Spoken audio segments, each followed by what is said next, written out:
नमस्कार मंडळी, श्री स्वामी समर्थ. पहाटे 3 ते 5च्या दरम्यान लघवी करण्यासाठी उठणाऱ्यांना हे रहस्य जाणून तुम्हाला धक्का बसेल. प्रिय भक्तांनो, तुम्ही पहाटे 3 ते 5च्या दरम्यान उठता का? तुम्हाला पहाटे 3 ते 5च्या दरम्यान लघवी करावी लागते का? मग सावध व्हा, ही सामान्य गोष्ट नाही. पूज्य महाराजांनी सांगितले, हे रहस्य तुमची झोप हिरावून घेईल. शेवटी भक्तांनो, हे विश्व तुम्हाला काय सांगू इच्छिते? रहस्य काय आहे? शेवटी तुम्हाला कोणता देव संकेत देत आहे? हे मोठ्या विनाशाचे लक्षण आहे की ते शुभ वार्ताचे लक्षण आहे? ते येणाऱ्या मोठ्या आपत्तीचे लक्षण आहे? प्रिय भक्तांनो, आम्ही तुम्हाला या व्हिडिओमधील सर्व माहिती सांगू, पण त्यापूर्वी माझी तुम्हाला एक छोटीशी विनंती आहे. व्हिडिओ शेवटपर्यंत पहा, तो अजिबात चुकवू नका, कारण ही माहिती खूप मौल्यवान आहे. आणि व्हिडिओ इतर लोकांसोबत शेअर करा, जेणेकरून इतर लोकांनाही त्याचा फायदा होईल. मित्रांनो पहा, गोष्ट अशी आहे की सल्ला देणे आमचे काम आहे. आम्ही फक्त सल्ला देऊ शकतो. आता तुम्ही विश्वास ठेवा किंवा न ठेवा, ही तुमची इच्छा आहे. पण भक्तांनो, मी एक गोष्ट नक्की सांगेन की जर तुम्ही त्यावर विश्वास ठेवला तर तुमची बोट वाचेल. हा व्हिडिओ शेवटपर्यंत पाहिल्यानंतर तुम्हाला कोणत्या प्रकारच्या समस्येचा सामना करावा लागणार नाही. बाकी तुमची इच्छा आहे. तुम्ही स्वतः खूप शहाणे आहात. म्हणून चला प्रिय भक्तांनो, व्हिडिओला सुरुवात करूया. भक्तांनो, पहाटे 3 ते 5 वाजेपर्यंत वेळ हा सामान्य वेळ नाही. या काळात विश्वातील अनेक शक्ती जसे की देव, देवी, भूत, आत्मे इत्यादी सक्रिय असतात आणि त्या सर्वांना मानवाकडून म्हणजेच आपल्याकडूनही सिग्नल मिळवायचे असतात. प्रिय भक्तांनो, जेव्हा आपण आपल्या आयुष्यात काही चुका करतो तेव्हा देव आपल्याला सिग्नल देतो आणि आपल्याला सांगू इच्छितो की आपण आपल्या आयुष्यात ज्या चुका करत आहोत त्या आपण भविष्यात करू नये. तसेच जर आपण काही चांगले करत असू तर देव आपल्यावर प्रसन्न असतात. आपले पूर्वज आपल्या कुटुंबातील देवदेवतांवर प्रसन्न असतात.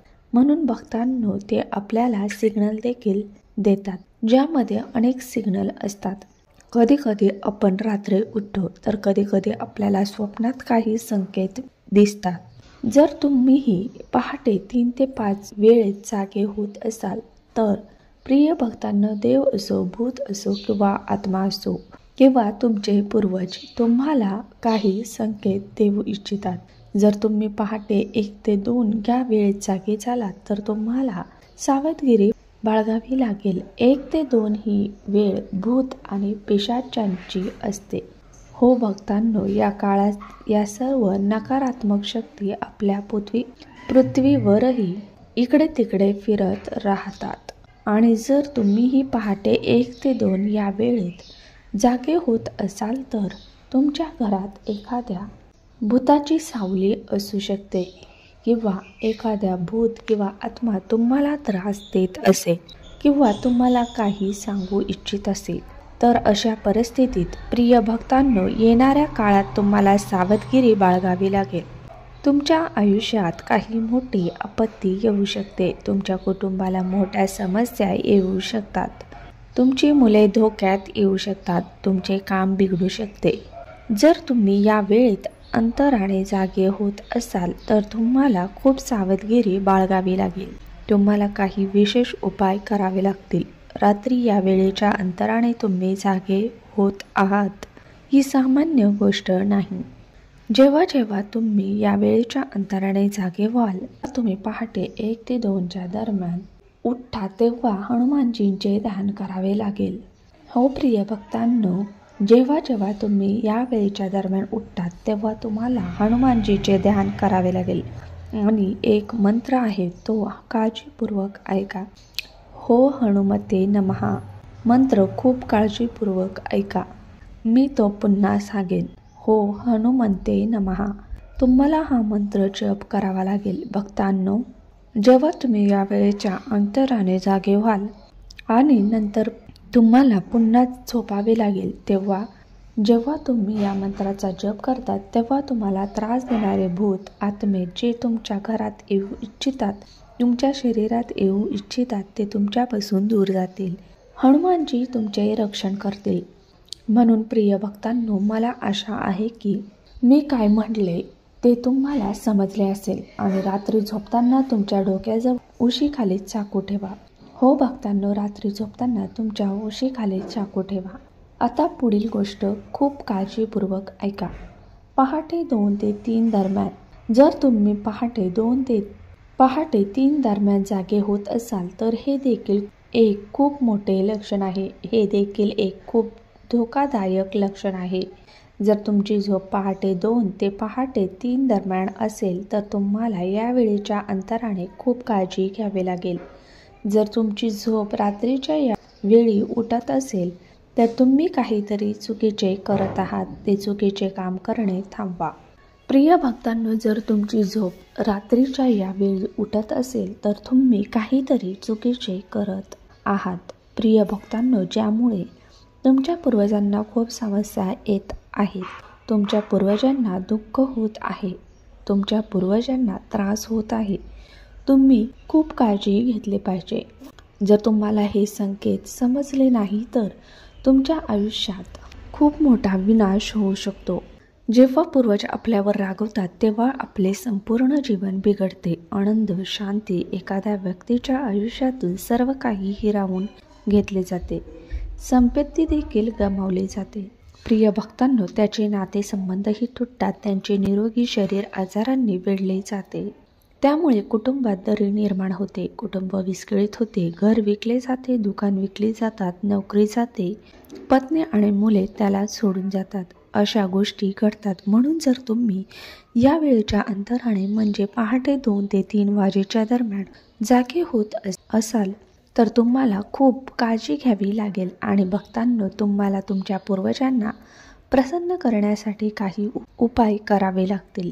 उपाय काय आहे काळजीपूर्वक ऐका. तुम्हाला कुत्र्याला भाकरी खायला द्यावी लागेल.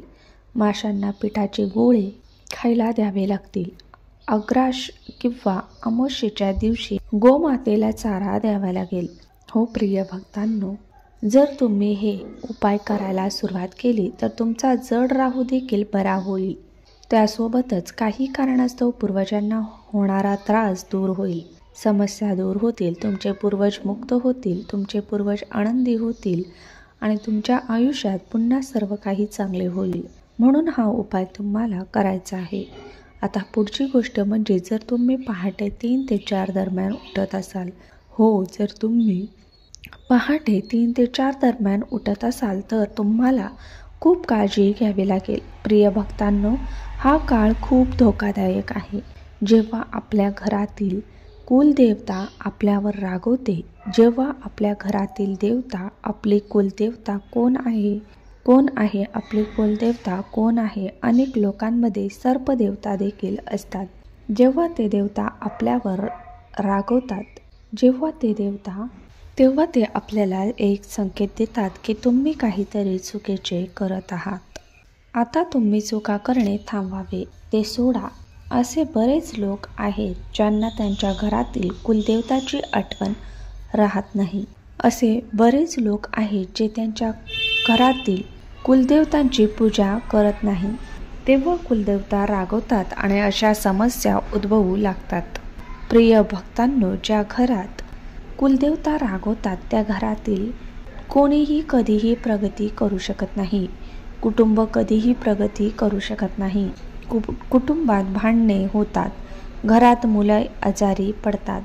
मुलांचे लग्न होत नाही. लग्नात अडचणी येतात. समस्या उद्भवतात. जेव्हा आपल्या घरातील कुलदेवताचे रक्षण होत नाही तेव्हा या सर्व समस्या उद्भवतात. म्हणून अशा परिस्थितीत तुम्हाला काळजी घ्यावी लागेल. भक्तांनो, जर तुम्ही रात्री 3 ते 4 वाजेच्या दरम्यान जागे होत असाल तर तुमचे कुलदेवता तुम्हाला संकेत देत आहेत की तुम्हाला आता काळजी घ्यावी लागेल आणि आता तुम्हाला कुलदेवतेची पूजा करायला सुरुवात करावी लागेल. म्हणून दुपारी 3 ते 4 या वेळेत तुम्हाला या गोष्टीची काळजी घ्यावी लागेल. पौर्णिमेच्या दिवशी तुम्हाला तुमच्या घरातील कुलदेवताची पौर्णिमेच्या दिवशी तुम्हाला तुमच्या घरातील कुलदेवतांची पूजा करावी लागेल. त्यांना धूप अर्पण करावं लागेल. प्रिय भक्तांनो, आता पुढची गोष्ट आहे ते म्हणजे तुम्हाला रात्री 3 ते 4 वाजेपर्यंतची वेळ सांगितली आहे. पण पहाटे 4 ते 5 वाजेपर्यंतची वेळ, हो भक्तांनो, पहाटे 4 ते 5 वाजेपर्यंतची वेळ खूप खास आहे. जर तुमची झोप यावेळी उभी असेल, मग ती लघवी करण्याच्या गरजेमुळे असो किंवा अचानक जाग येत असेल, तरीही तुम्ही आनंदी राहावे. प्रिय भक्तांनो, देव तुम्हाला संकेत देत आहे. विश्वातील देव तुम्हाला संकेत देत आहेत की तुम्ही तुमच्या आयुष्यात खूप प्रगती करणार आहात. तुमचा शुभ काळ रात्रीपासून सुरू होतो. म्हणजे जेव्हा आपण पहाटे 4 ते 5च्या दरम्यान उठतो, तेव्हा आपला देव परमेश्वर आपल्याला प्रसन्न असतो. भक्तांनो, विश्वाची सर्व शक्ती आपल्यावर प्रसन्न असते. तेव्हाच आपण आपल्या झोपेतून जागे होतो. म्हणून जेव्हा जेव्हा तुम्ही पहाटे 4 ते 5च्या दरम्यान उठतात, तेव्हा त्या वेळी तुम्हाला देवाचे, भगवान महादेव यांचे स्मरण करावे लागते. ओम नमः शिवाय या मंत्राचा जप करावा लागतो आणि नंतर पुन्हा झोपी जावे लागते. प्रिय भक्तांनो, हा काळ खूप पवित्र आहे. हा ब्रह्ममुहूर्त आहे. जर तुम्ही यावेळी जागे होत असाल तर तुम्ही खूप भाग्यवान आहात. तुमचा चांगला काळ लवकरच सुरू होणार आहे. देव तुमच्यावर प्रसन्न आहे. देव तुम्ही केलेल्या कामावर प्रसन्न आहे. हे काही संकेत आहे जे समजून घेणे खूप महत्त्वाचे आहे. आता काही स्वप्ने आहेत. हो भक्तांनो, जर देव स्वप्नातही संकेत देतो, तर काही भूत आणि आत्मे देखील असतात. काही संकेत आहेत, त्यांना ओळखणे खूप महत्त्वाचे आहे. या संकेतांना ओळखून आपण आपल्या आयुष्यात येणारे दुःख टाळू शकतो. म्हणून स्वप्नातही आपल्याला काही संकेत मिळतात. जर तुम्हाला स्वप्नात साप दिसला तर तुम्ही खूप काळजी घेतली पाहिजे. हे लक्षण चांगले नाही. ते अशुभ चिन्ह मानले जाते. जर तुम्हाला स्वप्नात साप दिसला तर याचा अर्थ असा की येणाऱ्या स्वप्नात तुमच्या आयुष्यात काही मोठे संकट येऊ शकते.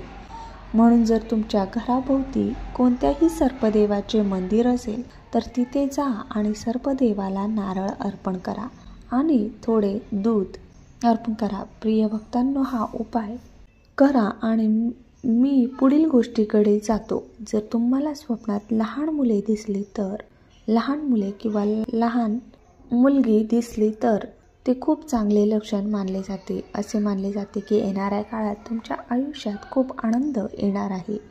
आणि जर तुम्ही उंचावरून पडत असाल, छतावरून पडत असाल, डोंगरावरून पडत असाल तर हे देखील एक चांगले लक्षण मानले जाते.